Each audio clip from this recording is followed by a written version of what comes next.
Bonjour à toutes et tous, on est en direct sur Brut en ce dimanche en fin de journée avec Aurélien Barraud qui est astrophysicien au CNRS et qui est aussi enseignant sur Grenoble. Bonjour à vous. Bonjour. Merci d'être avec nous. On va parler justement de tout ce qui est en lien avec le réchauffement climatique, cette fin du monde que vous évoquez avec ce livre qui est sorti ces derniers jours, Le plus grand défi de l'histoire de l'humanité. Ce livre qui est sorti, donc disponible un petit peu partout maintenant. Je rappelle pour ceux qui nous regardent que vous pouvez partager ce direct mais aussi poser vos questions. On va essayer d'en prendre dans les commentaires. Mais j'aimerais d'abord vous poser cette première question. J'ai lu attentivement votre livre. Vous parlez justement avec des propos assez alarmistes justement de cette fin du monde. Il y a un rapport même de l'ONU qui dit que si on fait rien d'ici 2 ans, ce serait une catastrophe même existentielle pour notre survie. Finalement, qu'est-ce qui vous a donné envie d'écrire ce livre? C'était quoi le message que vous voulez porter?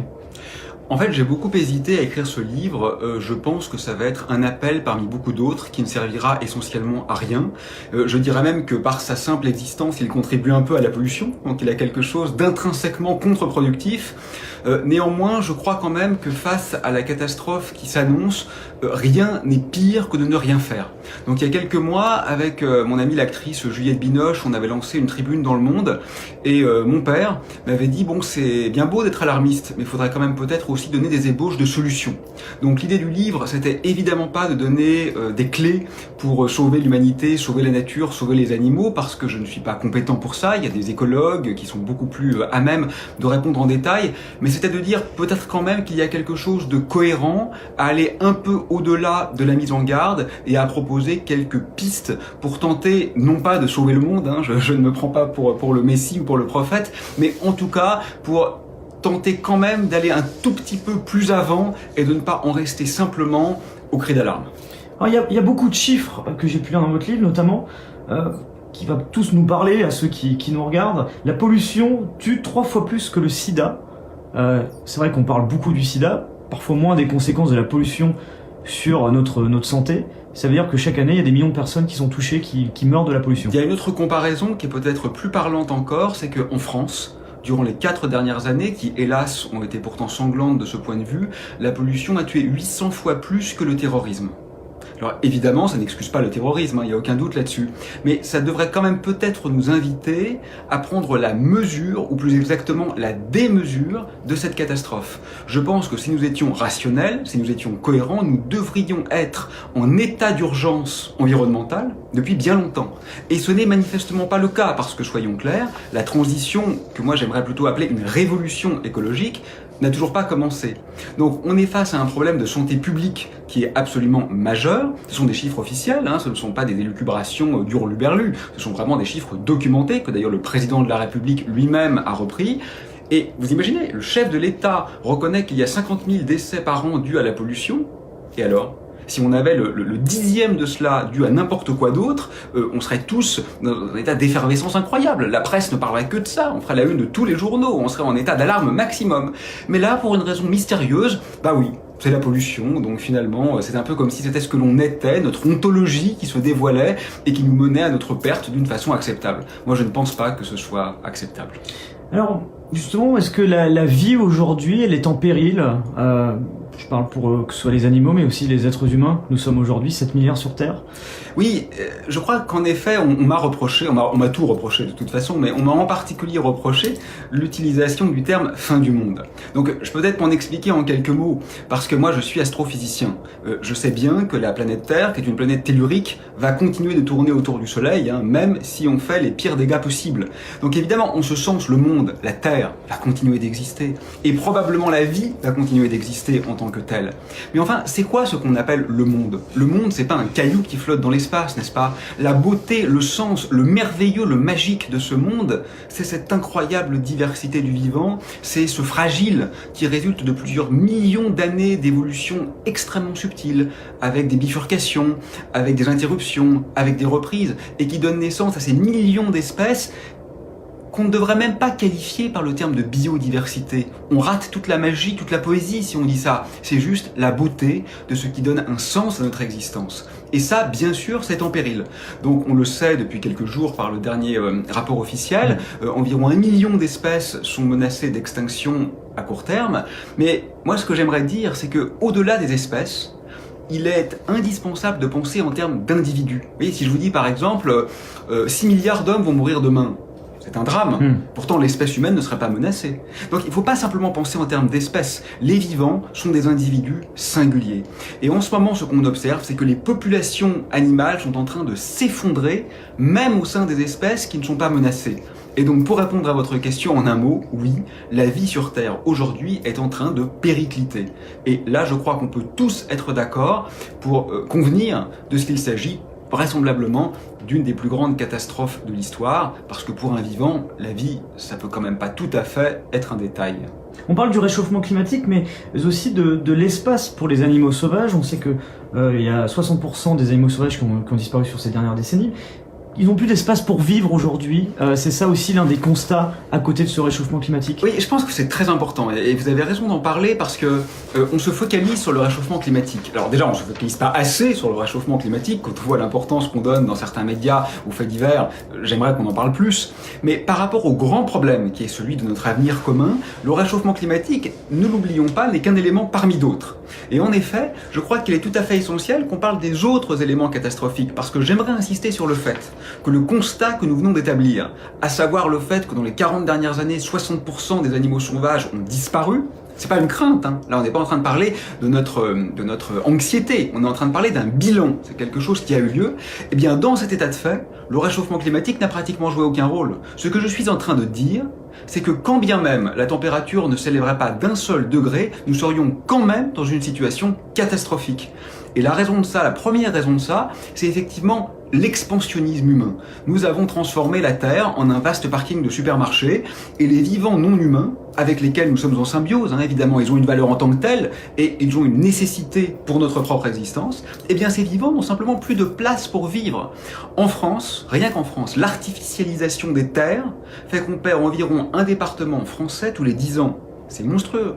À l'échelle mondiale, la superficie des villes augmente de 400 millions de mètres carrés par an, la taille des forêts diminue de 70 000 km² par an. On est en train d'envahir l'espace à un rythme et dans une démesure qui fait qu'effectivement, n'ayant plus de place, il meurt.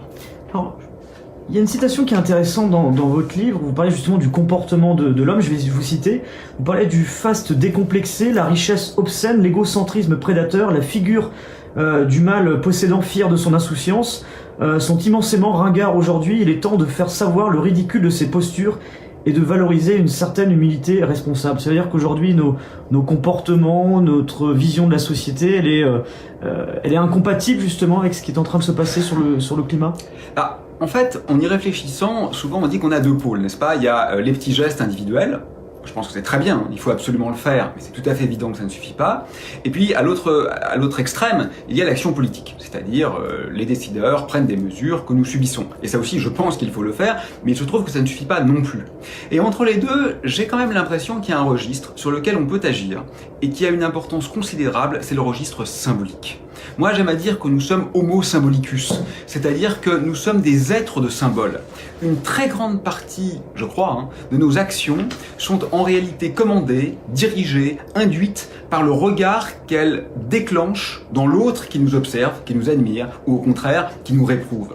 Et jusqu'à maintenant, le fait est que les comportements très prédateurs envers la nature, envers les animaux et envers nos semblables ont été plutôt valorisés. Voilà, quelqu'un, pour le dire de façon caricaturale, qui se comporte vraiment comme un mâle dominant, quoi. Il y a quand même un peu une figure patriarcale aussi dans tout ça, est plutôt positivement connoté. Les choses sont en train de changer. Et je pense que ce changement va nous aider parce qu'en effet, il y a un certain ascétisme, c'est-à-dire un respect plus qu'une prédation, c'est-à-dire une osmose plus qu'une domination qui pourrait prévaloir et qui changerait les comportements. Parce que dès lors que posséder une voiture de sport, un yacht ou rêver d'aller passer ses vacances à Saint-Barth sera considéré comme ringard, et je crois qu'il faut le faire, plus personne n'aura envie de le faire. Et donc on n'aura même pas besoin de passer par la loi. Et ça, je crois qu'on a tout à y gagner. D'abord parce que les gens qui ont moins d'argent pourront à nouveau disposer d'une plus grande dignité, ce qui me semble évidemment souhaitable. Et puis ensuite, bien sûr, parce que ça aura des effets très bénéfiques sur l'environnement, sur la nature, sur le climat, sur la biodiversité, sur tout ce qui nous importe. Alors justement, il y a cette question qui se pose, c'est est-ce qu'on peut réussir à concilier écologie et capitalisme ? Je ne sais pas. Moi, quand je m'intéresse à cette question de l'écologie, je remarque que le principal reproche qu'on me fait souvent, c'est de dire oui mais attention, vous n'avez pas clairement identifié les causes, et tant que vous ne vous attaquez pas aux causes, il peut rien se passer. Le problème c'est que personne n'est d'accord pour les causes. Certains y voient le capitalisme, d'autres y voient le néolibéralisme, ce qui n'est pas exactement la même chose, d'autres y voient, pour des raisons étranges mais que je pourrais expliquer, la religion, etc. Donc chacun a son analyse sur l'origine du problème, et chacun croit que tant qu'on n'aura pas traité cette origine, alors rien n'aura de sens. L'ennui, c'est qu'on ne s'accordera jamais sur l'origine. Donc moi, je crois qu'il faut commencer par traiter le problème en lui-même, et on verra bien dans une sorte d'inversion de sens quel est le système qui permet de le faire. Si vous me demandez mon avis personnel, je crois en effet que le capitalisme débridé, je crois que cette religion de la croissance qui est totalement irrationnelle, autant du point de vue éthique que du point de vue scientifique, que du point de vue écologique, etc., ne peut pas être conciliable avec un respect du vivant et un avenir durable. Voilà, on le sait, hein, une croissance exponentielle dans un monde fini n'est pas éternellement possible. Et là, je crois quand même qu'il faut que le sérieux change de camp. Ce ne sont pas les apôtres de la croissance, les gens sérieux, même s'ils sont bien habillés en costume cravate. Ce ne sont pas eux. Ce sont les écologistes, enfin, certains ne sont pas sérieux non plus d'ailleurs, mais ce sont les bons écologistes qui nous expliquent que la croissance, si vous voulez, il y a une remarque très simple qu'on peut faire. C'est que bien sûr ça a marché. C'est tout à fait vrai que ça a élevé le niveau de vie de beaucoup de gens, que ça a endigué la pauvreté, que ça a permis le développement de l'hygiène, dans la médecine. Tout cela est tout à fait correct. Mais maintenant ça s'inverse. Vous voyez, c'est un peu comme de manger. Quand vous êtes dans un état de famine, ou dans un état même normal d'ailleurs, c'est très bien de manger, même de bien manger. Mais quand vous êtes obèse, ça vous tue. Et actuellement on est entré en régime d'obésité. Et par conséquent, poursuivre la croissance, c'est intrinsèquement mortifère. Mais ça, c'est pas du tout du mysticisme. C'est l'analyse rationnelle la plus triviale, la plus évidente et la plus élémentaire. Ça veut dire quelque part que on parlait justement du capitalisme. Là, on parle de la croissance aussi chaque année, où chaque pays va avoir une croissance importante. Est-ce qu'il faut ne pas avoir le tabou de dire est-ce qu'on veut partir dans une forme de décroissance? Ça, vous avez raison, c'est incroyable. Moi, quand j'emploie le mot décroissance dans une émission de télé ou de radio, on m'interrompt. Décroissance? Vous voulez dire que vous êtes décroissant? Là, d'un seul coup, c'est comme si on passait du mauvais côté. Vous voyez, avant, on était l'astrophysicien écolo, un peu sympa, bienvenu. Puis là, d'un seul coup, on se dit, oh là là, mais peut-être qu'il est dangereux, en fait. Peut-être qu'il fait partie de la secte des décroissants. C'est complètement ubuesque. Je veux dire, bien sûr qu'il faut décroître. C'est une évidence. On est actuellement en train de consommer plusieurs fois les ressources de la Terre chaque année. Si on ne décroît pas, évidemment qu'on va à la catastrophe. Enfin, je veux dire, vous avez un bocal, vous le remplissez de billes. Quelqu'un vous dit, attention, au bout d'un moment, ça va déborder. Et quelqu'un d'autre vous dit, non, non, on peut continuer éternellement. Qui est sérieux à votre avis? Enfin, c'est une évidence. Mais ce que je voudrais souligner, c'est que le mot décroissance, il est mal choisi. Parce qu'il est tributaire des indicateurs de l'ancien monde. Moi, j'ai envie d'évaluer la croissance non pas sur le PIB, mais sur la capacité à s'entraider, sur l'amour, sur la beauté, sur le respect de la vie, sur le développement des espèces, sur la pérennité du système, sur la diminution des inégalités. De ce point de vue-là, on n'est pas du tout en croissance en ce moment. Et ce que je propose, enfin, moi j'ai pas de programme politique, je vais pas entrer en politique, mais ce que nous proposons, c'est précisément de croître par rapport à ces nouveaux indicateurs que je crois être de meilleurs indicateurs. Alors vous êtes très nombreux à suivre le live, il y a beaucoup de questions dans les commentaires, d'ailleurs on vous salue toutes et tous, celles qui nous regardent et qui viennent de nous rejoindre. Je rappelle que vous pouvez partager ce direct en bas à gauche, poser vos questions dans les commentaires, et en réaction justement à vos propos et aux questions qu'on aborde actuellement, il y en a une qui revient régulièrement sur la natalité. C'est-à-dire qu'on parle justement de croissance, oui, etc. Il y en a qui disent, mais voilà, on était quelques milliards il y a encore 50 ans, 60 ans, on est 7 milliards aujourd'hui, il y a des perspectives qui nous voient à 9, 10 milliards dans très peu de temps. Est-ce qu'il ne faudrait pas baisser le nombre de natalité? Est-ce que c'est grave aujourd'hui de voir que le nombre d'êtres humains ne cesse de croître d'année en année? C'est un problème très compliqué. Moi je crois qu'il faut se garder de réponse à l'emporte-pièce sur cette question qui est très subtile et très piégeuse finalement. Évidemment, si on était très peu nombreux, on pourrait vraiment se comporter de façon totalement débridée, sans impacter massivement notre environnement. Mais est-ce que ça serait vraiment un très joli monde? Moi je crois pas. Le problème de la natalité, c'est que se reproduire, c'est quelque chose qui est au cœur du vivant. C'est un peu la raison d'être, ou en tous les cas un des moteurs fondamentaux de la vie. Donc moi je ne suis pas favorable à des mesures dictatoriales, autoritaires sur la natalité. Néanmoins, C'est vrai qu'on ne peut pas continuer de croître éternellement, on ne va pas croître éternellement, on sait que dans 30 ans à peu près ça va se stabiliser, on n'est pas du tout en croissance exponentielle, mais enfin quand même ça va se stabiliser à une valeur un peu haute. Donc moi je serais favorable à ce qu'on tente effectivement de faire baisser la population humaine, mais pas par des mesures autoritaires, ça c'est pas possible, surtout dans les pays pauvres, ça serait un geste outrageusement colonialiste que personnellement je réprouve de façon très claire. Et vous savez ce qui fait baisser la natalité? C'est pas les mesures autoritaires. Enfin, ça peut le faire, mais c'est pas la bonne manière de le faire. C'est essentiellement l'assurance chômage et l'assurance maladie. Parce que dans beaucoup de pays, les enfants, c'est une assurance sur l'avenir.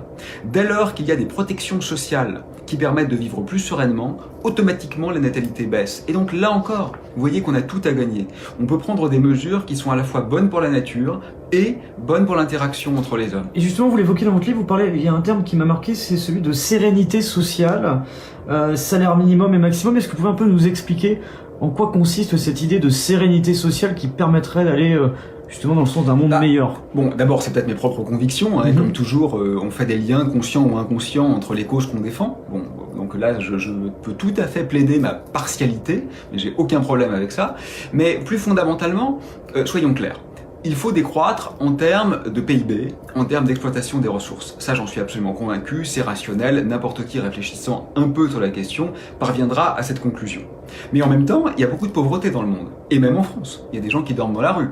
Donc comment fait-on pour concilier cette nécessité de décroissance matérielle avec évidemment la problématique de ce qu'on ne veut pas baisser le niveau de vie de ceux qui n'ont déjà presque rien, on veut même le monter au contraire. Pour moi, la solution, elle est simple, c'est le partage. C'est un peu de mise en commun. Autrement dit, la révolution écologique, qui est nécessaire. On ne s'en sortira pas avec une évolution douce, que ce soit clair. La révolution écologique qui est nécessaire, elle va contre notre confort de façon globale. Il va falloir faire des efforts. Mais moi, je crois que ces efforts, ils ne doivent pas être portés par ceux qui n'ont déjà presque rien. Ça serait indécent. Et en plus, ça ne se fera pas d'ailleurs. Donc la seule façon peut-être de réenchanter un peu les choses et d'y parvenir en fait. C'est-à-dire profitons de la contrainte écologique pour en plus mettre en place une évolution sociale qui soit sereine et qui soit un peu raisonnable. Enfin aujourd'hui on a vu qu'il y a quelques dizaines de personnes qui possèdent autant que la moitié de l'humanité qui peut décemment reconnaître que cette situation est enviable. Profitons-en pour non pas faire une révolution bolchevique, c'est pas ce dont il est question. Il est simplement question d'un peu de raison, de décence et finalement d'amour, quoi. Voilà, n'ayons pas peur du mot. Je parle on évoquait justement cette sérénité sociale, ce côté social en ce moment. On le voit dans le pays, il y a deux mouvements. On a les jeunes qui marchent pour le climat, on a aussi le mouvement des gilets jaunes qui est né justement de cette idée de taxer les carburants. Finalement, comment on arrive à concilier fin du monde et fin du mois, transition écologique, sans que cela n'ait aussi une incidence énorme sur le portefeuille des plus modestes ou des classes moyennes? Oui, mais c'est vraiment un problème, soyons bien clairs. Moi, je suis pas candidat aux élections européennes, donc je rappelle, vous êtes astrophysicien, je rappelle pour ceux qui nous regardent. Voilà, donc moi, j'ai pas un programme clé en main. Si on est lucide, il n'y a pas de solution simple, il n'y a peut-être même pas de solution du tout. Il faut juste oser le reconnaître, il faut surtout pas qu'on ait l'impression qu'on est sur la bonne voie. Peut-être je le rappelle en passant, les émissions de CO2 mondiales ne font que augmenter, les espaces de vie diminuent, enfin tous les indicateurs, le transport aérien explose, la consommation de viande en France a repris à la hausse, enfin tous les indicateurs sont mauvais. Donc n'ayons surtout pas l'impression qu'on est dans la bonne direction, qu'il faut juste faire un petit effort de plus. Non, on n'a pas commencé à aller dans la bonne direction. Ce qu'il faudrait faire avec une révolution, cette révolution ira contre notre confort, contre notre pouvoir d'achat. Bon, qu'est-ce qu'on fait avec ça? Moi, je pense que l'analyse rationnelle, c'est que donc elle n'aura pas lieu, cette révolution. Parce qu'en effet, on n'a jamais vu un peuple se révolter contre son intérêt à court terme. Ça ne s'est jamais produit. Et c'est ce qu'il faudrait faire. Donc je pense, factuellement, que ça ne va pas avoir lieu. Et qu'on va aller tout droit vers la pire version du désastre. Si on voulait que ça ait lieu quand même, qu'est-ce qu'il faudrait faire? Il faudrait qu'on soit un peu raisonnable. C'est-à-dire qu'en effet, il faudrait que les plus aisés prennent sur eux les évolutions drastiques qui sont nécessaires. Parce que si on se contente d'augmenter les taxes sur le carburant, ça veut dire quoi? Ça veut dire que les riches continueront à utiliser leur voiture exactement de la même manière et que les pauvres, eux, ne pourront plus le faire. Ça, c'est évidemment pas acceptable. Donc, on n'a pas d'autre moyen d'espérer que de tenter de faire l'évolution sociale en même temps que la révolution écologique. Mais je ne vois aucun indicateur aujourd'hui qui nous laisse espérer que ça va avoir lieu. On parle justement, j'ai couvert il y a quelques semaines cette action de la République des pollueurs à la Défense, où il y a plusieurs sociétés qui ont été ciblées. notamment Total, la Société Générale, c'est de se dire que finalement, on parlait justement de cette idée de pouvoir d'achat entre les plus pauvres, les classes moyennes et ceux qui ont justement ces grosses entreprises, c'est vers eux qu'il faudrait se diriger faudrait les taxer plus, faudrait créer une taxe spéciale, sanctionner les mauvais comportements plus. Alors, que c'est... Ça, j'en suis absolument convaincu. Là, il y a un levier politique qui est indispensable. La politique fiscale, c'est ce qu'on a de plus facile, finalement. Au niveau politique, le moyen d'action le plus efficace, le plus rapide, le plus facile, c'est la politique fiscale. Donc, évidemment, il faut le faire. Mais en même temps, il ne faut pas se dénouader pour autant, parce que si les entreprises les plus prédatrices existent, c'est aussi parce qu'on achète leurs produits. Donc il faut être un peu subtil. On ne peut pas faire reposer toute la responsabilité sur l'individu parce qu'il y a un problème systémique. Ça, c'est essentiel. On ne peut pas simplement se dire on va sauver le monde avec des petits gestes sympathiques en achetant bio-équitable, et puis on sait en plus que beaucoup de gens n'ont pas les moyens de le faire. Donc on ne peut pas simplement dire c'est de la responsabilité individuelle. Mais on ne peut pas non plus simplement dire c'est un problème d'entreprise. Écoutez, les entreprises, c'est pas des entités biologiques autonomes, elles sont faites par des gens. Donc les entreprises, c'est nous. Les entreprises, elles vivent parce qu'on achète leurs produits, et bien sûr, elles reproduisent nos attentes. Donc tout ça est imbriqué, le levier fiscal existe, mais il ne peut pas être complètement déconnecté d'un environnement global qui fait qu'il faut juste renoncer à un certain rapport au monde, qui est un rapport dans lequel l'hubris, c'est-à-dire l'excès technologique, a pris le pas sur des valeurs fondamentales évidentes de rapport au vivant que nous avons perdu, si tant est que nous les ayons effectivement jamais possédés. Alors on parlait des petits gestes au quotidien que chacun peut faire à son échelle, mais justement j'ai lu, parce que vous avez listé dans votre livre, et ça rebondit peut-être un peu sur vos propos, vous évoquiez à un moment donné le fait de faire moins d'achats sur des sites aux pratiques peu responsables. Qu'est-ce que vous leur reprochez et qu'est-ce que chacun peut faire justement là-dessus ? Oui, donc peu responsable, tout est dans le mot, mais enfin on sait quand même qu'il y a des très très grosses entreprises extraordinairement riches qui ne paient pratiquement pas d'impôts, par exemple, qui tuent le commerce de proximité, qui ont non seulement un comportement qui est socialement irresponsable avec leurs employés et qui est écologiquement dramatique parce qu'elle favorise beaucoup de transport de colis et d'acheminement de colis, parfois par voie aérienne, etc., et sans parfois respecter les contraintes les plus élémentaires, ou le bon sens le plus élémentaire. Ça, moi je crois que dans la mesure du possible, il faut arrêter. J'insiste sur le « dans la mesure du possible », parce qu'il y a toujours des contre-exemples. On va me rétorquer qu'un tel ou un tel habite à 50 km de la première librairie, que donc il n'a pas le choix. Mais oui, bien sûr, il y a toujours de bons contre-exemples. Mais enfin, je dirais que de façon tendancielle, on sait quand même ce qu'il faudra faire pour relocaliser un peu l'économie et pour effectivement faire les efforts, parce que ça demande des efforts. Il faut arrêter de se mentir, comme dirait mon ami Gansille, il faut arrêter de se mentir, d'accord ? On peut pas gagner sur tous les tableaux. L'idée qu'on va pouvoir continuer à avoir de plus en plus de smartphones hyper performants, d'ordinateurs partout, de gigantesques écrans LCD partout chez nous, et en même temps voir les insectes, les oiseaux, les baleines survivre, c'est faux. On peut pas gagner partout. Donc la question à se poser, c'est est-ce que dans 50 ans, on a envie que nos descendants aient la 17e génération de téléphones portables qui sera tellement rapide qu'on pourra télécharger tout Internet en 4 secondes ? Ou est-ce qu'on a envie que la vie existe encore autour de nous et que cette extraordinaire construction perdure un peu ? Moi, je crois que quand on en sera à la 17G, on se dira que quand même les baleines, les vautours et les menthes religieuses, c'était peut-être un peu mieux. Et ça sera trop tard.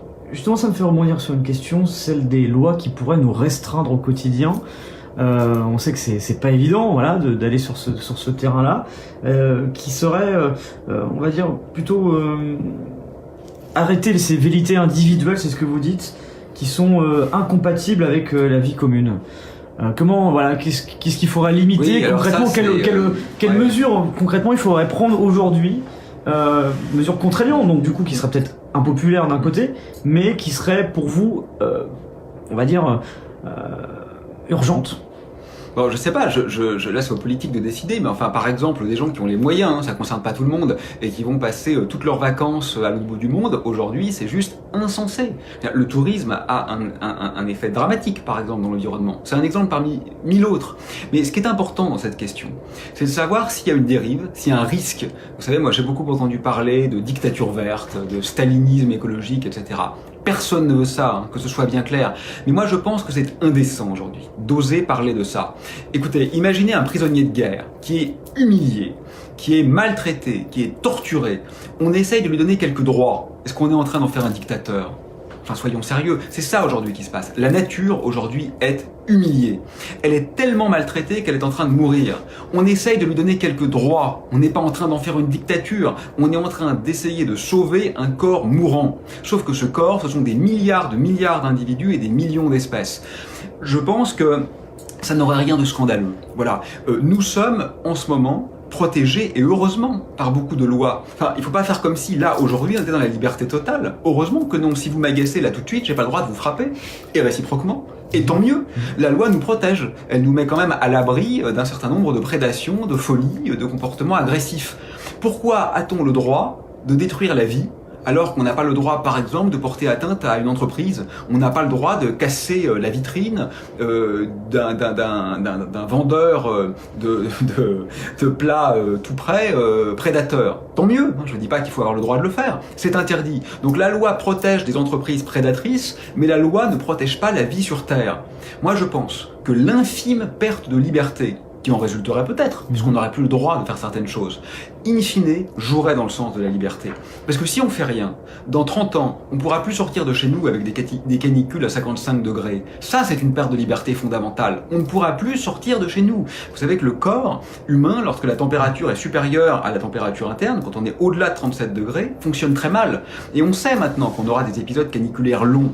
Est-ce que vous croyez quand même pas qu'une petite privation de liberté qui nous empêcherait d'avoir des comportements ultra prédateurs et ultra égoïstes, puisqu'ils emmènent tout le monde, tous les vivants, toute l'humanité dans cette chute, que endiguer ces comportements-là serait une perte de liberté beaucoup moins grande que la perte de liberté qui va survenir avec finalement la mort. Pas la mort de tout le monde, pas la mort de toute la vie, soyons sérieux, mais enfin le spectre de la mort qui est déjà en train d'impacter aujourd'hui la vie sur Terre. Vraiment j'insiste, parce que je me rends compte que beaucoup de gens pensent encore que c'est la crainte d'un futur improbable. J'insiste, c'est un bilan. On a perdu 60% des animaux sauvages en 40 ans. C'est fait. Ça a lieu. C'est pas simplement une peur. Et sur la perspective justement des prochaines années, des prochaines décennies aujourd'hui, est-ce qu'il y a des choses qu'on peut d'ores et déjà annoncer si rien ne change ? Ah oui, alors si rien ne change, par exemple, on parle de plus 1,5 degré, c'est pas du tout le cas. Si rien ne change, on est plutôt à plus 5 degrés en ce moment. L'incidence, c'est quoi, plus 5 degrés? C'est incalculable. C'est incalculable parce que le système planétaire, alors là je reprends quelques secondes ma casquette de physicien, est soumis à des rétroactions positives. Des rétroactions positives, ça veut dire qu'il y a des effets d'emballement. Ça veut dire qu'il y a des paliers. Quand on passe certains paliers, au lieu que le système relaxe, c'est-à-dire retourne spontanément vers un état d'équilibre, en fait, il s'emballe et il continue de diverger vers un état hors équilibre. On est en train de passer ces paliers, avec des dérèglements de ce niveau, avec le permafrost par exemple qui va fondre, qui va libérer du méthane, qui est un gaz à effet de serre beaucoup plus dangereux, beaucoup plus efficace que le dioxyde de carbone. On va avoir des effets d'emballement qui sont tels que tout ce qu'on peut dire, c'est que ça sera pire que ce qu'on peut prévoir à l'heure actuelle. Donc c'est effectivement terrifiant. Alors vous évoquez... Enfin, vous savez que quand je dis que c'est terrifiant, certains me reprochent de déprimer la jeunesse. C'est quand même extraordinaire. Comme si dire la vérité vous faisait porter le chapeau de la culpabilité. Et en plus, la jeunesse, je crois que ce qui la terrifie, c'est pas qu'on lui dise la vérité, c'est qu'elle voit l'inaction des responsables. Alors l'incidence aussi, vous donniez justement quelques pistes ou même des évolutions qui y aura dans les prochaines années sur le climat. Mais l'incidence pour les êtres humains, on parle beaucoup justement des lieux qui sont habités maintenant et qui seraient inhabitables, d'une migration importante. Est-ce qu'on a des chiffres de personnes qui pourraient être amenées à migrer, des conséquences que ça pourrait avoir sur notre monde, sur notre planète? Donc effectivement, bon, l'ONU, qui est quand même une instance un peu respectable, tente de chiffrer ces déplacements de population. C'est très difficile de le faire avec une précision, donc les marges d'erreur sont très grandes, mais on peut évaluer dans 30 ans des migrations de l'ordre de 100 millions à 1 milliard de personnes. 30 ans, c'est bientôt. On parle plus de nos arrière-petits-enfants, ni même de nos petits-enfants, ni même de nos enfants. Dans 30 ans, si tout se passe bien, vous et moi, on sera encore vivants. Donc ce sont des choses qu'on va connaître. Écoutez, quand on voit la manière dont l'Europe s'est comportée indignement face à la crise des réfugiés syriens, que nous avons en grande partie laissé mourir devant nos frontières closes, alors qu'il s'agissait d'1 ou 2 millions de personnes. Comment pensez-vous que nous allons gérer 500 millions de personnes? Vous croyez que les frontières vont s'ouvrir en disant « Venez chez nous, venez, je vous en prie, ici c'est plus tempéré, vous êtes bienvenus ». Évidemment non. Hélas, ça sera la guerre. Et là encore, soyons bien clairs, c'est pas une prédiction apocalyptique, millénariste. Moi, je suis pas un vendeur de peur, j'ai rien à gagner dans cette affaire. C'est une analyse rationnelle, factuelle. Si on analyse à partir des données historiques, c'est ce qui va se passer. Donc là, évidemment, on voit que l'humanité est directement touchée, et au-delà de l'humanité, que la vie est directement touchée. Qu'est-ce que vous répondez justement aux climato-sceptiques? Justement, vous, indirectement, vous disiez, voilà, on n'est pas là pour faire peur, on n'est pas là... Aujourd'hui, on entend encore parfois, on a même vu à la télévision il y a quelques jours, certains discours qui veulent minimiser, ou en tout cas... Alors écoutez, moi je crois que je vais changer de stratégie. Il y a quelques années, les climato-sceptiques, fallait les combattre. Aujourd'hui, il faut les ignorer. Ce sont au mieux des rigolos, au pire des criminels. J'ai rien à dire à ces gens-là. Vous évoquez un terme qui revient régulièrement, vous l'avez évoqué dans cette interview, mais aussi dans votre livre, le terme de révolution. Je vous cite, plusieurs révolutions fondamentales sont sans doute à effectuer à l'occasion de cette urgence écologique. Quelles sont-elles exactement, s'il y avait des pistes à donner concrètement?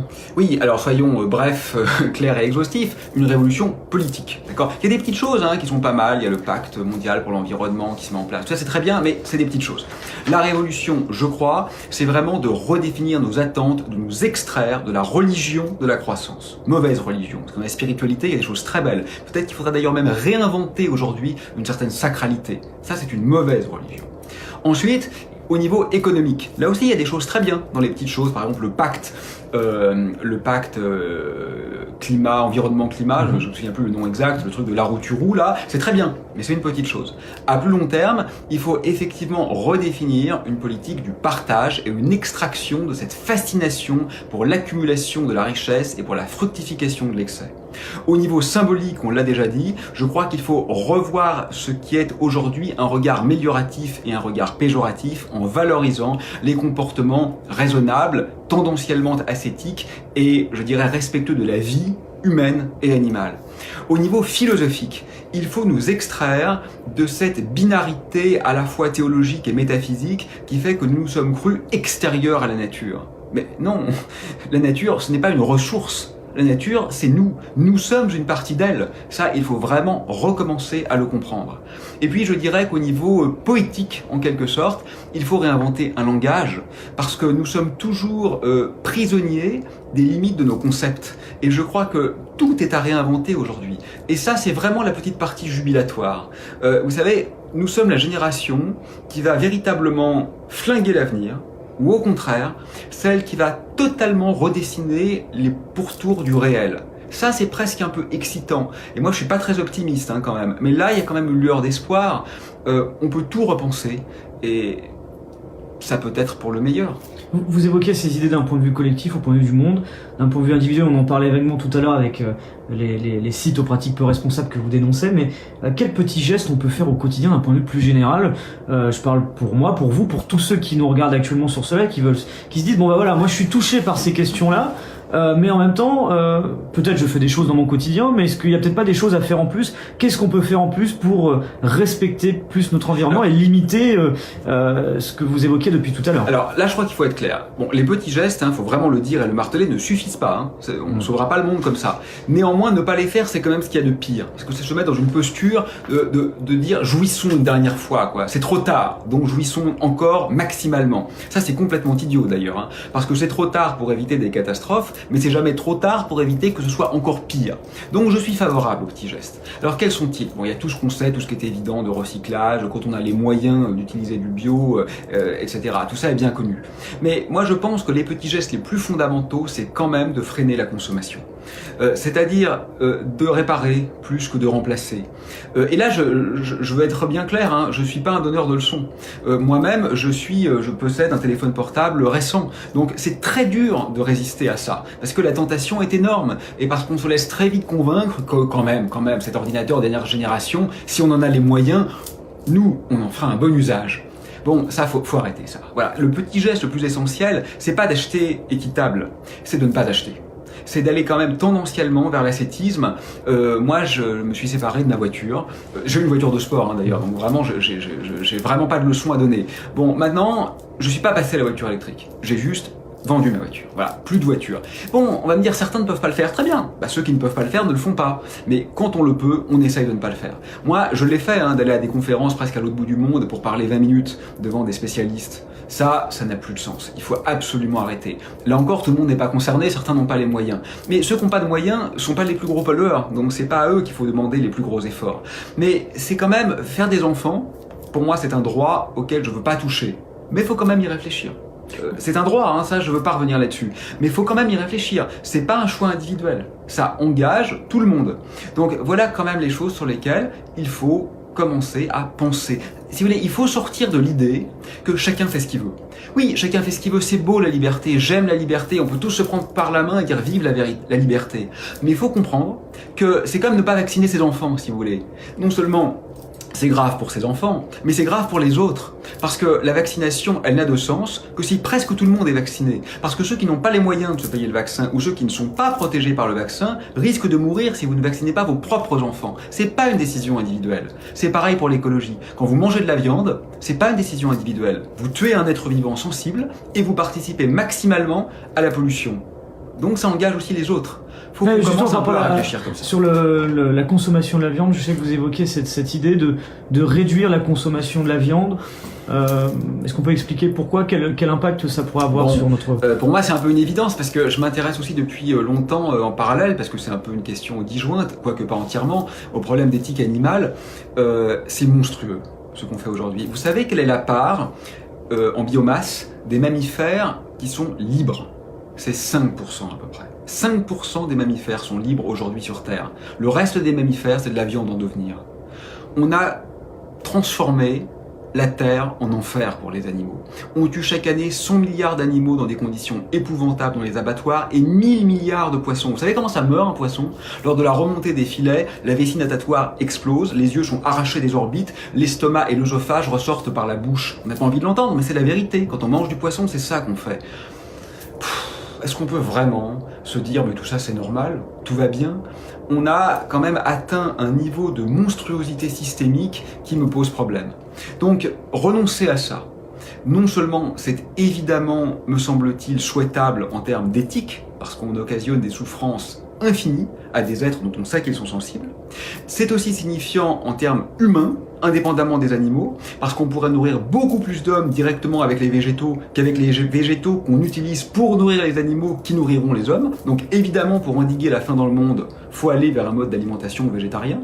Et puis à l'échelle individuelle, aujourd'hui les chiffres de l'OMS sont quand même assez clairs, le taux de mortalité baisse avec une bonne alimentation végétarienne. On a tout à y gagner, et je rappelle quand même que l'industrie de la viande pollue plus que celle des transports, donc c'est un impact drastique. Mais quand j'ai évoqué avec des amis la possibilité, un grand chercheur grenoblois, Laurent Bègue, a lancé l'initiative d'un jour sans viande par semaine, mais ça a été considéré comme impensable. On a reçu des tonnes d'invectives, d'insultes. Vous n'y pensez pas, c'est dictatorial. En plus, on voulait même pas l'imposer, on voulait le proposer.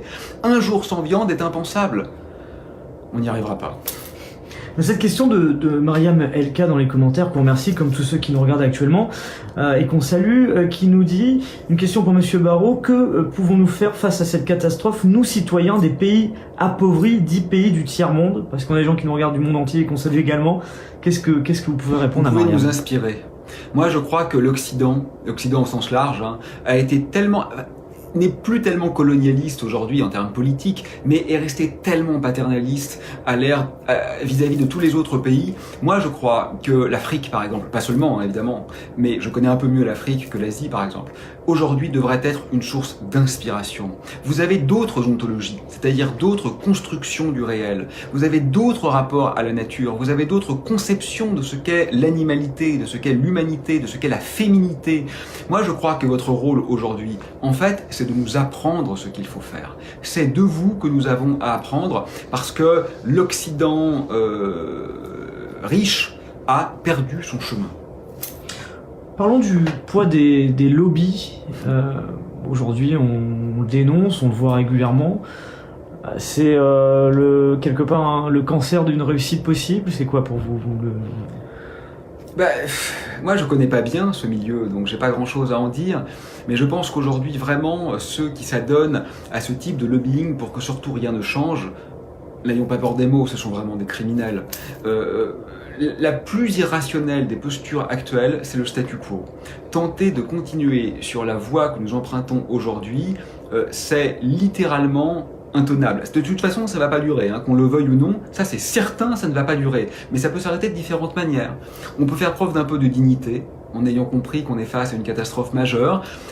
Il y aura quand même une catastrophe majeure, mais on peut la rendre, d'abord l'amenuiser, et puis profiter de cette opportunité pour créer de nouveaux liens, de nouveaux pactes avec le vivant, des réseaux d'entraide, faire quand même quelque chose d'un peu beau dans cette situation critique. Ceux qui vraiment s'évertuent, est-ce que surtout rien ne change pour se gaver une dernière fois, pour sucer comme ça jusqu'à la moelle, quoi, l'os de la croissance mortifère, je sais pas, je les comprends pas en fait. Et qu'est-ce que vous pensez du greenwashing, justement?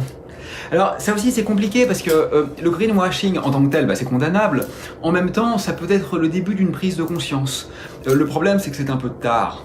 Il y a 40 ans, on savait déjà tout ça. Si on voulait le savoir, on le savait déjà. Il y a 40 ans c'était pas mal de commencer un peu à faire évoluer les mentalités. Aujourd'hui, se dire on continue avec les mêmes objets technologiques, mais on s'arrange pour que, je sais pas moi, le papier soit un petit peu mieux recyclé ou qu'on pollue un petit peu moins en produisant le silicium de telle ou telle façon, c'est ridicule. On n'en est plus là. Donc, je le condamne pas stricto sensu, parce que si à la place du greenwashing on fait rien du tout, c'est encore pire. Donc autant quand même le mettre en avant pour qu'il y ait une conscientisation, mais surtout pas pour s'acheter à peu de prix une bonne conscience écologique. Ça c'est certain, ça ne suffit pas. Et cette question alors qui passe très vite parce qu'il y a beaucoup de commentaires, de Frédéric qui nous dit, une question à Monsieur Barrot, que proposez-vous pour changer et agir durablement sur les comportements au niveau national? Au niveau national, on a quand même de la chance en France. Il y a beaucoup de gens pauvres, mais on est quand même un des pays les plus riches du monde, en moyenne. Donc, premier problème, première action que je vois de façon évidente, redistribution. Il ne s'agit pas, j'en ai ras-le-bol qu'on me caricature, il ne s'agit pas d'instaurer un communisme maoïste du jour au lendemain, ni même d'ailleurs à long terme. Personne ne veut ça, tout le monde sait que ça a été un échec. Mais enfin, pour moi, déjà, l'existence d'un salaire minimum est une évidence, pour une société élaborée c'est une évidence, une diminution du temps de travail est une évidence, enfin quand même, le travail c'est un moyen, c'est pas un but, n'est-ce pas? On a quoi comme temps aujourd'hui pour s'aimer, pour inventer, pour créer, pour parler, pour disserter, pour faire ce qui fait que nous sommes des vivants, quoi? Est-ce qu'on a vraiment envie de travailler comme ça à la chaîne? La plupart des travaux sont pas extrêmement épanouissants, donc diminuer le temps de travail... Combien de temps? Je sais pas, mais faut qu'on... diminuer. Voilà, Enfin, comment contester que c'est un progrès quand même? Aujourd'hui, on aurait les moyens de travailler très peu et de vivre de façon décente. Non, on préfère travailler encore plus pour gagner plus, pour avoir plus d'objets techniques, pour pouvoir plus voyager, pour pouvoir plus polluer, pour pouvoir plus s'imposer en termes de domination. Mais cette figure de l'homme-dieu prédateur, non seulement elle est terriblement ringarde, et en plus elle détruit tout sur son passage. Les autres vivants, et nous-mêmes, les plantes, les animaux, ce qui fait la beauté et le sens du monde. Mais je crois aussi à un salaire maximum, moi. Parce que, un peu de décence quand même. Je veux dire, un peu de décence, qu'il y ait des inégalités, c'est la vie, c'est le monde. Mais il y a un niveau d'inégalité qui confine à l'obscène. Je sais très bien que c'est dur à faire. Là, on se dit, ok, c'est un utopiste, mais si on le fait, les très riches, ils vont partir. Oui, je sais bien. Il faut que ce soit global. Si nos gouvernants ne sont pas capables de se mettre autour de la table des négociations et de tenter de faire en sorte qu'on puisse survivre, ils ne servent à rien. Ce sont des polichinelle, je veux dire. Donc moi je pense qu'il est quand même temps que les gens prétendument sérieux aient des comportements sérieux. S'ils ne peuvent pas sauver la vie face à la plus grande catastrophe de notre histoire, mais pourquoi sont-ils payés? Pourquoi sont-ils élus? Enfin, c'est leur rôle. C'est leur rôle. Tout le monde sait ce qu'il faudrait faire, et on se dit ces gens qui sont prétendument des élites, qui sont surdiplômés, qui sont choisis, pour la plupart, par leur peuple, ne sont pas capables d'en parler parce que non, ça va pas marcher. Et pourquoi ça marcherait pas? On sait ce qu'il faut faire, on est en danger critique, ils nous représentent, ils sont censés être intelligents et rationnels. Qu'ils le fassent.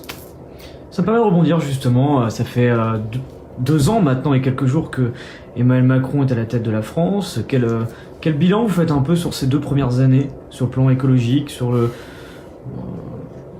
la lutte contre le réchauffement climatique?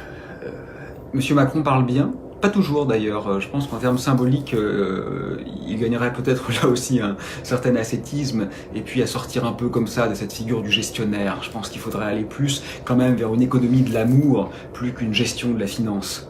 Mais au-delà des mots, il faut quand même des actions. On ne peut pas se contenter de donner l'impression que les choses vont bien ou qu'on a pris conscience des choses. Au bout d'un moment, il faut le faire. Vous savez qu'on a encore vu les émissions de CO2 augmenter à l'échelle mondiale et à l'échelle locale, c'est-à-dire au niveau français, l'année dernière. Nous ne sommes pas dans la bonne direction. Oui, tendanciellement, pour quelques industries, ça va plutôt mieux. Oui, il y a des efforts qui sont faits. Monsieur Macron sait qu'il faut faire des choses. Je crois simplement qu'il n'a pas du tout pris la mesure de l'amplitude de la catastrophe. Nous n'en sommes plus à des mesures symboliques. Nous n'en sommes plus à infléchir doucement le système pour que peut-être dans 50 ans ça marche. Non, non. Si c'est pas radical, sincère et effectif à court terme, les conséquences seront désastreuses. Mais en même temps, je le comprends. Il n'a pas été élu pour ça. Donc c'est aussi notre faute, c'est pas la sienne. Nous élisons des représentants qui ne s'engagent pas dans un programme écologique révolutionnaire. Donc c'est normal qu'il ne le fasse pas. Après tout, il est cohérent avec lui-même. Donc moi, c'est pas à Monsieur Macron que je fais le reproche, c'est à nous avant tout. Les écolos font toujours des scores minables aux élections. Peut-être qu'ils sont mauvais d'ailleurs. Hein. Moi, je les connais pas personnellement. Je dis pas qu'il faut voter pour telle ou telle formation. J'en sais rien à dire vrai. Mais enfin, j'imagine que quelqu'un, et ça sera pas moi, qui se présenterait avec un programme écologiste révolutionnaire recueillerait quoi, 0,5% des voix. C'est notre faute. On ne le veut pas, on ne l'a pas. C'est cohérent. Mais à ne pas le vouloir, on se suicide. C'est un problème de conscience dans la société ? C'est un problème de conscience, un problème d'inertie, et c'est un problème aussi, là encore, de symbole. Nous n'avons pas compris de quel côté est le sérieux, le rationnel, et finalement, le sensé. Nous avons perdu le sens du monde, pour le dire comme mon ami le philosophe Jean-Luc Nancy. Alors, au sein de ce gouvernement, il y a eu l'expérience de Nicolas Hulot, qui est quand même reconnu pour avoir un discours quand même assez engagé. Finalement, il est parti au bout d'un an. Qu'est-ce que ça vous a amené comme réflexion au final sur son expérience, sur son départ rapide? Certains ont parlé d'impuissance politique. Mais oui, mais je crois que Nicolas Hulot était sincère, et certains de ses prédécesseurs l'étaient aussi, et d'autres dirigeants actuels sont sincères. Moi, je ne vais pas rentrer dans l'archétype du tous pourri. Il y a parmi nos dirigeants des gens sincères, mais ils n'y arrivent pas. Ils n'y arrivent pas, bien sûr, il y a le poids des lobbies, bien sûr, il y a l'inertie, mais comme on le disait il y a quelques instants, ils n'y arrivent pas parce qu'ils n'ont pas été élus pour ça. Moi, j'habite à Grenoble. Le maire de Grenoble est étiqueté écolo. Je le connais pas bien. Enfin, on s'est vu 2-3 fois. Je le connais un peu, mais moi, je suis pas du tout affilié à son parti. Je vais pas faire partie de son équipe municipale. Hein. J'ai rien à gagner. Moi, je crois qu'il fait ce qu'il peut. Il pourra faire plus, sans doute. Il pourra faire mieux, sans doute. Mais bon, il essaye un truc. Mais j'entends dans les petits cafés du centre-ville où je travaille le matin, les commerçants sont scandalisés parce que le chiffre d'affaires a baissé de 2%. Parce qu'effectivement, il y a un peu moins de voitures en ville. Écoutez, moi je comprends que les commerçants ont des loyers à payer, des salaires à payer, des emprunts à rembourser, je leur jette pas la pierre, mais si on ne fait pas cet effort-là, on est foutu. Donc c'est pas qu'un problème de dirigeants, on a aussi les dirigeants qu'on mérite. Faut quand même que nous, on décide de nos priorités. Et actuellement, on n'en fait pas une priorité. C'est ça le problème, c'est que si on était tous d'accord, le peuple, on pourrait faire une révolution pour faire triompher l'économie contre nos méchants dirigeants. Mais c'est même pas le cas en ce moment, on n'est pas d'accord. Le peuple, et j'en fais partie, hein, nous ne voulons pas, en fait, aujourd'hui la révolution écologique, parce qu'elle irait contre notre confort à court terme. Donc puisque personne ne le veut, ça n'a pas lieu, c'est normal. De par le bilan que vous faites aujourd'hui, dans votre livre, de votre expérience, s'il y avait un message aujourd'hui adressé au président de la République, ce serait lequel ? Moi, je l'ai déjà dit une fois, mais je pense pas qu'il m'écoute, il a autre chose à faire, je le comprends très bien. C'est qu'il est face à une responsabilité sans précédent. Donc, soit il et tous les autres, hein, pas spécialement lui, soit il est celui qui aura été le dernier dinosaure d'un monde à l'agonie et qui aura quand même une responsabilité tragique par rapport au futur parce qu'il savait plus que tous ses prédécesseurs. Soit il est le premier héros, il est enfin celui qui aura insufflé non pas le greenwashing, mais la révolution qui a une chance de nous ménager un futur au moins en partie vivable. Moi je crois quand même que quand on est président de la République, la tentation d'être un super-héros devrait être grande. Pourquoi veut-il rester dans l'histoire ? Pour avoir été un bon ou un mauvais, on verra, gestionnaire ? Ou pour avoir été celui qui a gagné la guerre contre la fin de la vie ? Moi, je crois que je me laisserais tenter à sa place. Cette question qu'on se pose, parce qu'il y a beaucoup de réactions dans les commentaires, et c'est de se dire comment rendre l'écologie populaire auprès de ceux qui s'intéressent avant tout au pouvoir d'achat. Mais j'en sais rien. Certains parlent de l'éducation. Oui, l'éducation, évidemment, elle est nécessaire. Et je suis content que vous en parliez, parce que l'autre jour, dans une émission de télé, on m'a dit, bon, quand même, hein, la bonne nouvelle, c'est que les jeunes, eux, ils vont prendre ça en main. Mais c'est pas vrai du tout. La plupart des jeunes s'en foutent, exactement comme leurs parents et leurs grands-parents. Il faut surtout pas se convaincre que, bon, on va s'en sortir grâce aux jeunes. Vous savez, nous les vieux, enfin moi les moyens et puis les vieux, ils ont été jeunes avant, hein. Les jeunes deviendront des vieux cons comme tout le monde. Donc il faut surtout pas croire que cette génération va nous sauver. Il y a une prise de conscience, c'est certain, il y a une indifférence chez la plupart. Comment sensibiliser? Je sais pas. Moi je pense que peut-être de temps en temps il faudrait poser nos smartphones et puis aller voir qu'une forêt c'est juste beau à en mourir, quoi. Mais on va pas prendre les gens de force et les emmener en forêt. De toute façon, ça pourrirait les forêts. Donc, c'est un problème sans solution. Vous évoquez le rapport aux médias, ou même d'un point de vue général. Des fois, il y a certains mots que certains ont du mal à entendre, à se dire, voilà, on parle de révolution, de guerre, d'essayer parfois d'aller... on échangeait même là-dessus, sur le côté de vouloir toujours avoir un mot positif, mais finalement, c'est pas possible d'en avoir un. Bon, pour moi, le mot positif, comme je vous le disais, c'est que tout est à réinventer. Ça, c'est quand même excitant, parce que beaucoup de générations ont été dans le suivisme, dans l'inertie de ceux qui les précèdent, et finalement ont vécu sur les acquis de papa-maman. Nous, si on fait ça, on va crever. Peut-être pas nous individuellement, peut-être pas tout le monde, hein, bien sûr, soyons raisonnables, mais tendanciellement, on va crever. Donc, on a la nécessité de tout réinventer. Ça, moi, je trouve ça chouette quand même, je trouve ça excitant, quoi, je trouve ça enthousiasmant, parce que tout réinventer, c'est économique, c'est politique, c'est poétique, c'est presque sémantique. Faut réinventer un langage, faut réinventer un mythe aussi, parce que jamais rien ne s'est fait sans un système du monde. Vous savez, le mythe, pour celui qui le vit, c'est le nom du monde en tant que tel. Donc, on a tout à refaire, ça c'est plutôt chouette, et on voit bien que même s'il n'y avait aucun problème écologique, on a quand même un gamin qui crève de faim toutes les 5 secondes, donc tout n'irait pas bien, donc il y a un problème social. On peut essayer de le traiter en même temps. Oui, probablement on va vers la catastrophe, mais il y a quand même un petit espoir. Non pas que tout aille bien, hein, ça c'est pas possible, mais que on profite de cette catastrophe pour régler aussi beaucoup d'autres problèmes. Ça serait pas mal, mais il faut qu'on le prenne à bras le corps. Il y a une question de Kelly dans les commentaires qu'on remercie, qui nous dit croyez-vous en la résilience de la planète? Peut-elle se régénérer ainsi que les espèces si on diminue la pression qu'on lui inflige aujourd'hui? Alors oui et non, même si on diminue pas. Probablement, si on diminue pas, on va aller au crash, et puis au bout d'un moment, la biodiversité va sans doute revenir. On pense que ça prendra quelques millions, peut-être 10 millions d'années. Bon, mais moi je m'en fous de ça. Ce qui m'intéresse, c'est pas les espèces, c'est les gens. Les gens qui sont morts dans d'atroces souffrances, seront morts pour toujours. Moi, si je vous dis, oui, bah votre petit ami va mourir, mais c'est pas grave, hein, il y a un homme qui naît toutes les secondes, enfin j'en sais rien, sur Terre, vous en fichez. Parce que l'être que vous aimez, vous l'avez perdu pour toujours. Donc, ce qu'il faut bien comprendre, c'est que c'est pas simplement un problème de régénérer les espèces. Oui, à très long terme, sans doute ça se fera. Et alors, les douleurs infligées auront été telles que ça aura été une catastrophe. Donc ça, c'est ma première réponse. La deuxième réponse, c'est que bien sûr, si on fait des efforts drastiques, les impacts seront bien moindres. Et si on perd 100 000 espèces, c'est pas la même chose que si on en perd 2 millions. Donc dans tous les cas, il y aura des dégâts, mais l'amplitude des dégâts est évidemment conditionnée à nos comportements. Donc on est à un stade, faut pas dire où tout est encore possible, hein. Ça c'est se mentir ça, mais où on peut quand même effectivement compter encore sur une certaine forme de résilience. Mais là vraiment ce plancher-là, ce palier-là, on est en train de le passer et de le perdre. Alors en même temps que cette interview se déroule, j'apprends une information, c'est qu'un Pierre Medevielle, qui est sénateur UDI, s'apprête à rendre un rapport d'information concernant l'herbicide de Monsanto. C'est une information de nos confrères du Parisien et je cite: rien ne prouve la cancérogénité du glyphosate. Voilà, sur le glyphosate, qu'est-ce que vous en pensez? D'ailleurs, ce terme-là, cette phrase, cette citation. Alors, d'abord, du point de vue épistémologique, rien ne prouve, c'est complètement idiot, parce qu'on ne prouve jamais rien en science. C'est-à-dire que, oui, rien ne prouve jamais rien.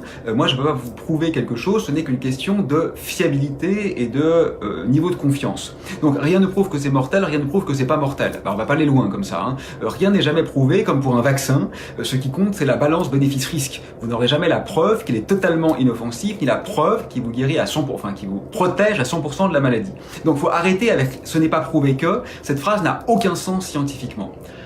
Au-delà de ça, ça c'était la remarque de philosophie des sciences. C'est compliqué le glyphosate, parce que les pesticides, c'est une calamité. C'est probablement la première cause de disparition des espèces que nous évoquions tout à l'heure avec l'atrophie des espaces de vie.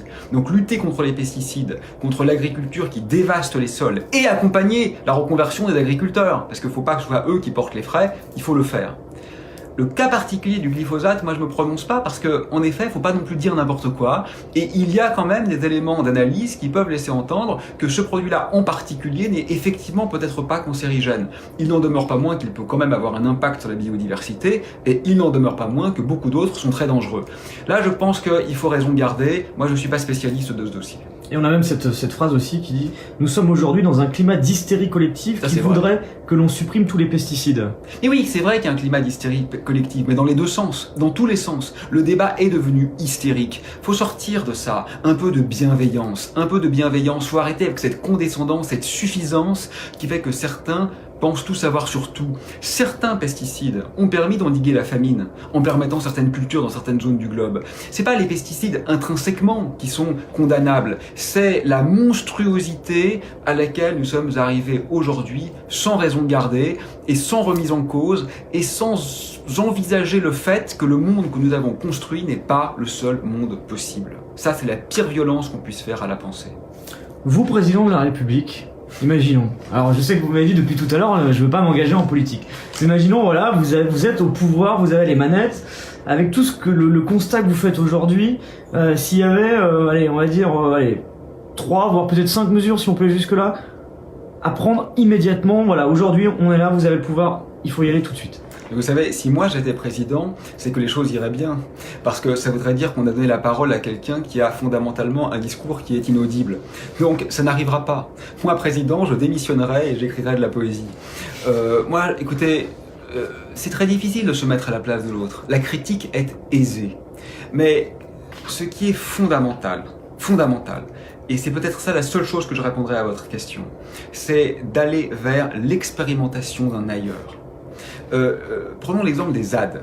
Je ne prends pas le cas particulier de Notre-Dame-des-Landes, je ne le connais pas bien. Donc je ne parle pas de ce que je ne connais pas, c'est une habitude de rigueur scientifique. Mais d'une façon générale, c'est très intéressant ce que font ces gens. Ils expérimentent un autre rapport au monde. Quand on leur dit vous défendez la forêt, ils répondent non, nous sommes la forêt qui se défend.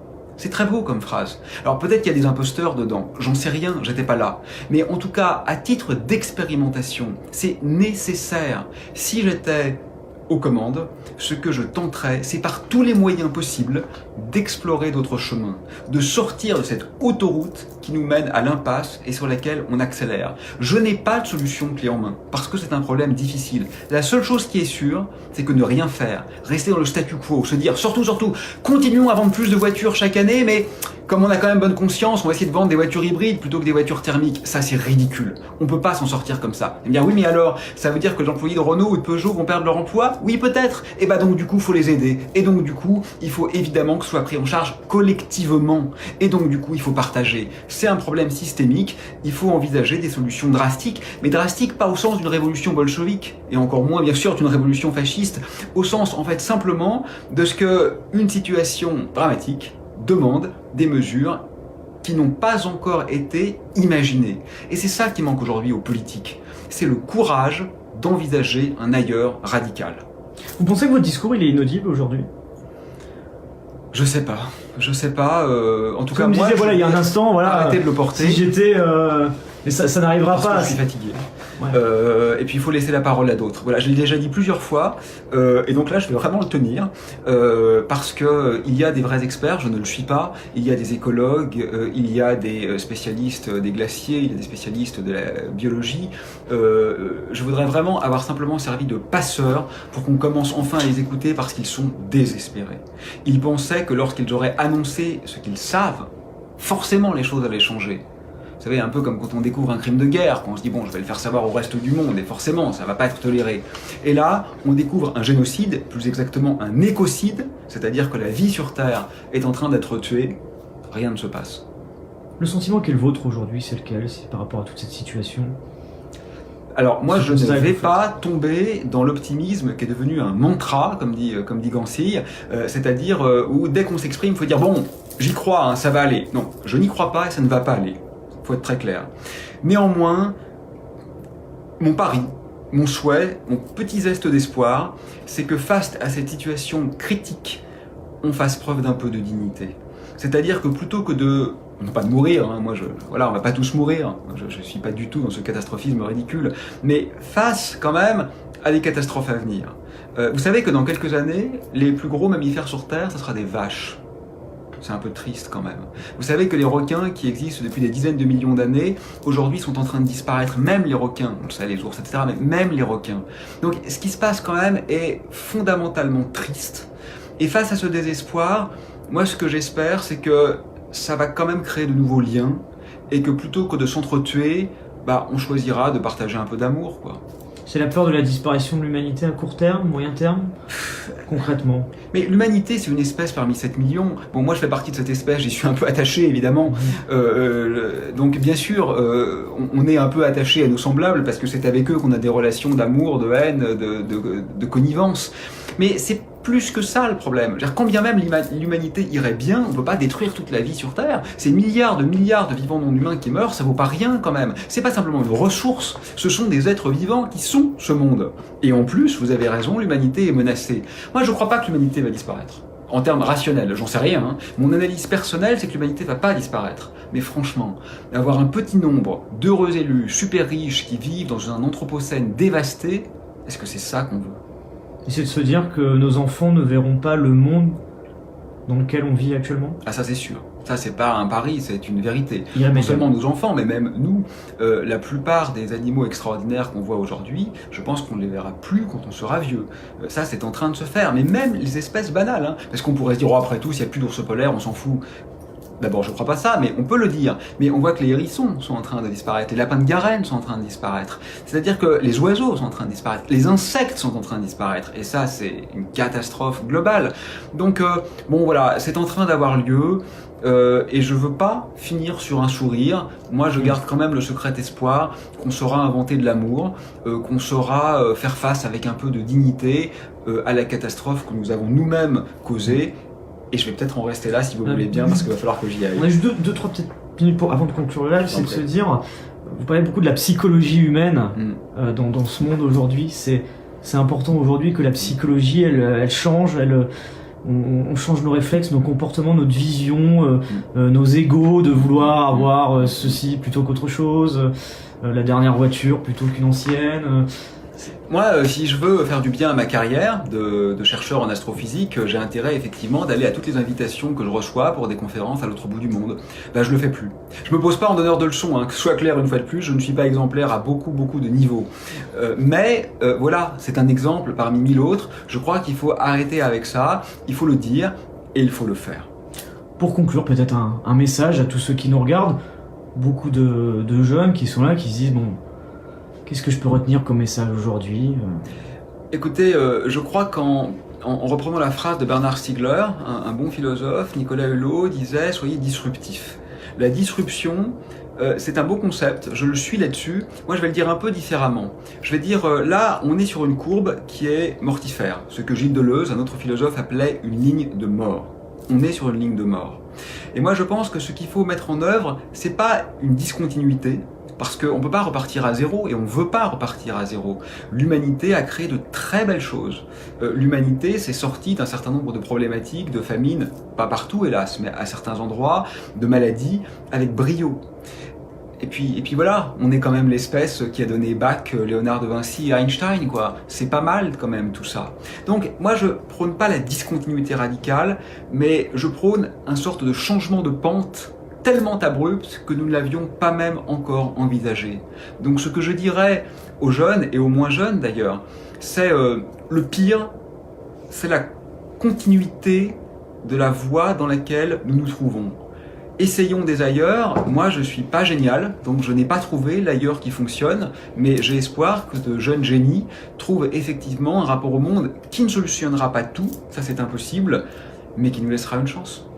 Je voulais vous remercier sincèrement, Aurélien Barraud, ça faisait plusieurs mois qu'on souhaitait vous avoir en interview. Et j'ai été un peu chiant, pardon. Non, mais je suis ravi qu'on ait pu vous avoir aujourd'hui parce que je considère que c'est une interview qui est passionnante sur un sujet qui est majeur et important. Et en tant que journaliste, c'est toujours intéressant d'avoir un éclairage profond avec un constat, prendre un peu de hauteur sur sur tous ces enjeux dont on parle beaucoup actuellement, mais parfois en surface. Là, on a pu le faire. Donc, je suis très content, ravi, parce que c'est aussi pour tous ceux qui nous regardent. Et en tant que journaliste, c'est toujours ce qu'on recherche, c'est d'avoir justement des témoignages qui puissent mettre en perspective, expliquer les choses. Et je pense que cette heure d'interview a permis de le faire. Je le montre moi-même à l'écran. C'est le livre qui est sorti. Voilà. Je vais peut-être le mettre de l'autre côté comme ça. Comme ça, vous le verrez bien. Il est juste là. Voilà, c'est le livre d'Aurélien Barraud. Donc, le plus grand défi de l'histoire de l'humanité qui est sorti. Donc, je veux dire que Jean-Marc Gancy écrit un autre livre qui s'appelle Le plus des recommandations. Pour moi, c'est la suite du mien. En fait, je trouve qu'il y a plus loin. Je le recommande aussi. Et puis il y a Pablo Servigne et ses amis qui ont écrit Une autre fin du monde est possible. Ça poursuit en fait la petite réflexion que j'ai faite et je les recommande également. L'ensemble de cette interview à retrouver tout de suite sur ce live. Le lien de cette vidéo, vous pourrez encore le commenter, le partager dans quelques instants. On mettra aussi la vidéo sur la chaîne YouTube de Brut, l'application Brut aussi à télécharger. Et puis pour tous ceux qui souhaiteraient aussi vous retrouver, la continuité, c'est que c'est pour ça aussi que vous devez nous laisser, c'est qu'à 20h vous serez sur le plateau sur France 5 de C'est Politique avec Karim Rissouli pour la deuxième partie donc de C'est Politique. Donc à partir de 20h. J'arrête. Voilà. Maintenant, je veux retourner à mes recherches, écrire de la poésie. Parce que vous aussi, vous préférez être discret médiatiquement, peut-être aussi, parce que c'est vrai que certaines personnes se disent. Après, au bout d'un moment, ça devient un but en tant que tel, quoi, la parole publique. Et je suis fatigué. Et puis, j'ai goûté à quelques effets pervers de ces choses-là. Donc voilà, laissons la parole à d'autres. Merci beaucoup Aurélien Barraud, merci à toutes et